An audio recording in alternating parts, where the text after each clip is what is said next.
Jean Merriot vous présente la recette de la semaine.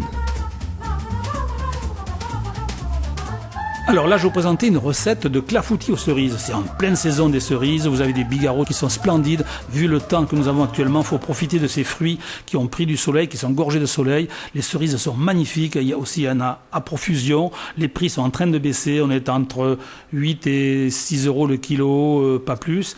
Donc on peut avoir des bigarreaux fantastiques pour faire un clafoutis. Alors le clafoutis, et c'est très simple, 500 g de cerises bigarreaux décortiquées. Vous enlevez le noyau ou pas, c'est suivant votre goût.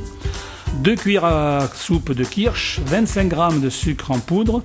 Pour la pâte du clafoutis, 2 œufs entiers, 100 g de sucre en poudre, 100 g de crème, 100 g de lait entier. Vous faites bouillir votre lait, vous mettez la crème dedans, vous mettez le sucre, vous fouettez bien, vous mettez l'œuf, vous fouettez encore. C'est terminé pour cette partie-là.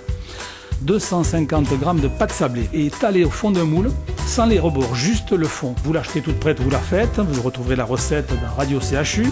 Vous mettez vos cerises noyautées dans un plat creux allant au four, vous ajoutez le kirsch et vous mettez à cuire à 200 degrés 5 minutes.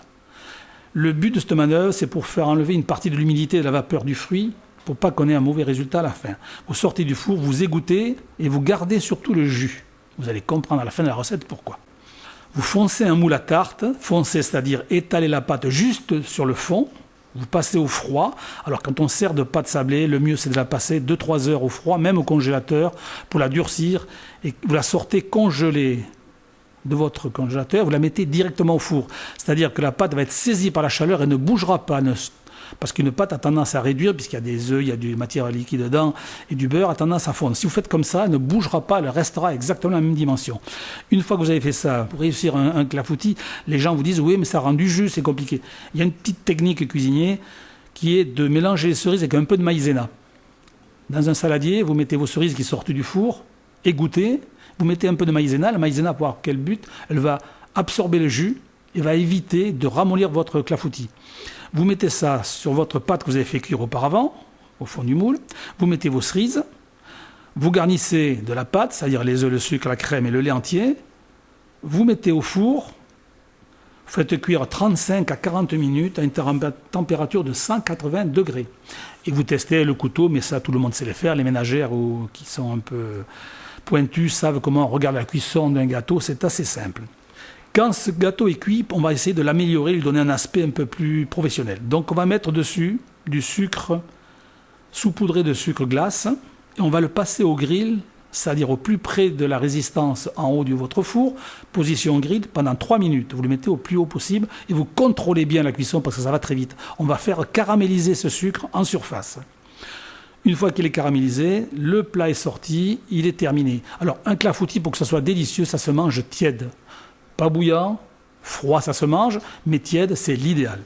Alors, on peut l'accompagner, moi je vous conseille de l'accompagner d'une petite chantilly. Alors la chantilly, vous allez mettre 250 g de crème entière. Alors la recette est pour 8 personnes, c'est une recette assez importante pour 8 personnes. Vous pouvez diviser par 2 et ainsi de suite. Vous mettez 250 g de crème entière dans un siphon, 30 g de sucre et vous récupérez le jus de la cerise qu'on a égoutté en début de recette.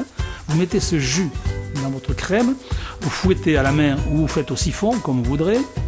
Et là, vous allez avoir une chantilly colorée, goûteuse et qui va se marier extrêmement bien avec le clafoutis. Et là, je vous garantis que vous allez passer un bon moment avec un gâteau simple à faire où on réussit à tous les coups. Et je vous souhaite un bon appétit, bien sûr.